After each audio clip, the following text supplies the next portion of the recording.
বান্ধবীর ছেলের অন্নপ্রাশনে আমাকে নিমন্ত্রণ করলো। কি নিয়ে যাব সেটাই বুঝতে পারছিলাম না। মাকে জিজ্ঞেস করলাম, মা কি নিয়ে যাই বলো তো? মা বলল, মায়ের বান্ধবী তো, জামা কাপড় নিয়ে যা ভালো দেখে, আর বাচ্চাদের অনেক রকমের খেলনা পাওয়া যায়, সেই সব কিছু একটা নিয়ে যা জামা প্যান্টের সঙ্গে। আমি বললাম, ঠিক আছে, তাই করি বলে 2 সেট জামা প্যান্ট নিলাম, একটা শীতের আর একটা এই সময়ের। তার সঙ্গে একটা বিশাল বড় টেডি বিয়ার নিয়ে গেলাম। এইসব নিয়ে যখন বান্ধবীর ঘরে ঢুকলাম, সে আমাকে দেখে ভীষণ খুশি। আমার বান্ধবীর স্বামীর সঙ্গে এই প্রথম আমার সাক্ষাৎ, কারণ তাদের বিয়েতে আমি যেতে পারিনি। সেই সময় আমি প্রচন্ড অসুস্থ ছিলাম, তাই যাওয়া হয়ে ওঠেনি। তার ছেলের অন্নপ্রাশনে এই প্রথম আমি তাদের বাড়িতে গেলাম। আমার বান্ধবীর স্বামী আমাকে প্রথম দেখে যেন ভ্রুটা একটু কুঁচকে গেল, তারপর আমাকে নমস্কার জানালো। আমিও তাকে নমস্কার জানালাম। আমার বান্ধবীর ছেলের সমস্ত নিয়ম কানুন পালন করার পর সে আমাকে খাবার টেবিলে নিয়ে গেল, সবার সঙ্গে আমাকে বসিয়ে দিল। আমাকে বলল, তুই খেয়ে নে, আমাদের খেতে দেরি হবে। আমি বললাম, আমি একা একা কি করে খাই? ও বলল, না রে, এখন আমরা খেতে পারবো না, আর তাছাড়া জানিস তো শ্বশুর বাড়ির সবাই রয়েছে, শ্বশুর শাশুড়ি, আরো পিসি শাশুড়ি পিসি শ্বশুর সবাই রয়েছে, তাদেরকে সঙ্গে নিয়ে বসতে হবে, আমি এইভাবে একা একা খেতে পারবো না। আমি বললাম, তা তোদের সবার সঙ্গেই না হয় বসবো, আমার এখন বসতে ভালো লাগছে না। এরকম বলতে বলতে দেখলাম সবাই প্যান্ডেলের মধ্যে ঢুকে এলো, ওর শ্বশুর বাড়ির যারা যারা আত্মীয় স্বজন ছিল। তারপর দেখলাম সবাই বসলো। ও তখন বললো, এই তো সবাই চলে এসেছে, তাহলে ঠিক আছে, চল একসাথেই বসি বলে ও আমার পাশে বসে পড়লো। আমার সামনে ওর স্বামী আর ওর পিসি শাশুড়ি বসলো। সবাই মিলে খাওয়া শুরু করলাম। আমার বান্ধবীর স্বামী বলল, কি গো, তোমার কোন সময় বান্ধবী ইনি? আমি তো চিনি না এনাকে। ও বলল, যখন কলেজে পড়তাম তখনকার বান্ধবী। ওর স্বামী বলল, ও আচ্ছা, তা ভালো হয়েছে। তা কই আমাদের বিয়েতে কই দেখিনি তো? ও বলল, না, ও তখন অসুস্থ ছিল, তাই আসেনি। ওর পিসি শাশুড়ি বলল, তোমার এখনো বিয়ে হয়নি? আমি তখন মুচকি হেসে বললাম, না না পিসিমা, আমার এখনো বিয়ে হয়নি। ওর পিসি শাশুড়ি বলল, তা কি করে হবে মা, তোমার গায়ের রং যা কালো, দেখতেও তো খুব একটা ভালো নয়।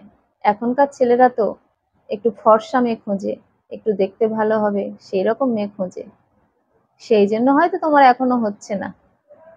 এই কথাগুলো শোনার পর আমার মুখটা আমি নিচু করে নিলাম। কথাটা যে আমার ভালো লাগেনি সেটাই স্বাভাবিক। ওর স্বামী বলল, ঠিক আছে, গায়ের রং যে খুব কালো তা নয়, কিন্তু এখনকার ছেলেরা মুখশ্রীটা দেখে বেশি, মুখশ্রীটা ভালো হলে গায়ের রং অতটা দেখে না কেউ। আমি চুপ করে রইলাম।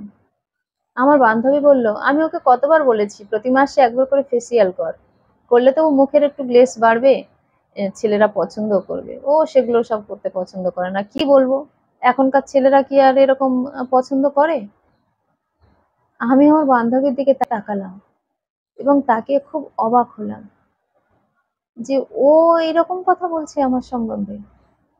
আমি বললাম, আসলে কি বলতো, আমার বাবার অত টাকা নেই যে আমি প্রতি মাসে ফেসিয়াল করতে যাব। আমার বাবা তো জানিস চাষাভুষা মানুষ, সে প্রতি মাসে 500-600 টাকা করে আমার ফেসিয়াল করতে দেবে এমন ক্ষমতা নেই রে। আমার বান্ধবীর পিসি শাশুড়ি বলল, তা বললে কি করে হবে মা, তাহলে তোমার বাবাকে আর বিয়ে দিতে হবে না, তোমাকে ঘরেতেই বসিয়ে রাখুক। আমি ওর পিসি শাশুড়ির কথাটা শুনে আবারও একটু হাসলাম। আমার বান্ধবীর স্বামী বলল, তুমি তো বেশ মেয়ে দেখছি, তোমার এইসব কথাগুলো গায়ে লাগে না? এই যে সবাই কেমন করে বলে, সেগুলো তোমার ভালো লাগে শুনতে, তুমি আবার হাসছো? আমি বললাম, আসলে হাসছি তার কারণ হলো আমার বিয়ের ঠিক হয়ে গেছে। আমার বান্ধবী বলল, তাই কই বলিসনি তো? আমি বললাম, বিয়ের এখন দেরি আছে, তাই তোকে বলিনি। আমার বান্ধবীর স্বামী বলল, ও, বিয়ে ঠিক হয়ে গেছে, তা ছেলেটা কেমন দেখতে, ছবি টবি আছে তোমার ফোনে? আমি বললাম, হ্যাঁ আছে। ওরা সবাই খুব আগ্রহ ভরে আমাকে বলল, কই দেখাও দেখি কেমন দেখতে ছেলেটা। তোমার মতো মেয়েকে পছন্দ করেছে, তাহলে নিশ্চয়ই সে সেই রকমই হবে হয়তো। দেখি একটু দেখাও। আমার দেখানোর ইচ্ছে ছিল না, কিন্তু ওনারা বারবার দেখতে চাইছিলেন বলে দেখাতে বাধ্য হলাম। আমার ফোন থেকে আমার হবু স্বামীর ছবিটা ওদেরকে দেখালাম। ওরা দেখেই চক্ষু চড়ক গাছ করে ফেললো। আমাকে জিজ্ঞেস করলো, এটা তোমার হবু স্বামী? আমি বললাম হ্যাঁ। পিসিমা বলল, বিশ্বাস হচ্ছে না। কার না কার ছবি নিয়ে তুমি দেখিয়ে দিচ্ছ একটা সুপুরুষ নায়কোচিত চেহারার ছেলেকে, দেখিয়ে দিচ্ছ তুমি আমাদের তোমার হবু স্বামী বলে। এ বিশ্বাস করছি না মা, কারণ এইরকম ছেলে তোমার মতো মেয়েকে পছন্দ করতে পারে না। আমি তখন বললাম, আপনি একটু ছবিগুলো সরিয়ে সরিয়ে দেখুন, ঠিক বুঝতে পারবেন। উনি আমার কথা মতো ছবিগুলো সরিয়ে সরিয়ে দেখলেন। সবাই দেখলো, দেখে বুঝতে পারলো যে এটাই আমার হবু স্বামী। ওরা ফোনটা আমার হাতে দিতে দিতে বলল, এ কি করে সম্ভব, এত সুন্দর ছেলে তোমাকে পছন্দ করলো? আমি বললাম, হ্যাঁ পিসিমা, আমি নিজেও বিশ্বাস করতে পারিনি যে ইনি আমাকে পছন্দ করেছেন। আমার বান্ধবীর স্বামী বলল, কিভাবে দেখাশোনাটা হলো? দেখে শুনে হলো নাকি? আমি বললাম, হ্যাঁ দেখে শুনেই হয়েছে। আমার বান্ধবী জিজ্ঞেস করলো, কি করে ছেলেটা? আমি বললাম, ইঞ্জিনিয়ার। সে এখানে থাকে না, দিল্লিতে থাকে। দেখাশোনা ঠিক হয়েছে প্রায় 15 দিন আগে। হাতে 1.5 মাস সময় আছে বিয়ের। বিয়ে হয়ে গেলে দিল্লিতেই চলে যাব। ও বলল, দিল্লিতেই কি তোর শ্বশুর বাড়ি নাকি অন্য কোথাও? আমি বললাম, না, ওর বাড়ি কলকাতায়। তখন পিসিমা বলল, ও আচ্ছা আচ্ছা, বিয়ে করে তার মানে তোমাকে কলকাতাতেই রেখে যাবে। আমি বললাম, সেটা কি আর হয় পিসিমা আজকের যুগে? ছেলে যেখানে থাকে বউকে সেখানেই নিয়ে যায়। আমার ক্ষেত্রেও তাই। আমার বান্ধবীর স্বামী প্রচন্ড অবাক হয়ে জিজ্ঞেস করলো, এটা তো আমি বিশ্বাসই করতে পারছি না, ওইরকম একটা ছেলে তোমার মতো মেয়েকে বিয়ে কি করে সম্ভব? আমি বললাম, কিছু মানুষ আছে যারা বাইরের সৌন্দর্যটাকে দেখে মানুষকে বিচার করে, আর কিছু মানুষ আছে যারা সেই মানুষটারই ভিতরের সৌন্দর্যটা দেখে বিচার করে।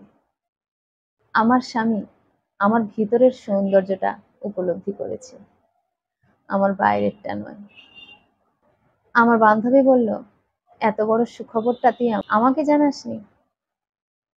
আর এই যে বলছিলি তোর বাবা চাষা ভুষা মানুষ, ফেসিয়াল করতে পারবি না, তা এখন কর, বিয়ে এসে যাচ্ছে কাছে। আমি বললাম, এখন আর ফেসিয়াল করে কি করব, আমার এই রূপটাই তো তার পছন্দ হয়েছে, আর ফেসিয়াল করে চকচকে করে কি লাভ?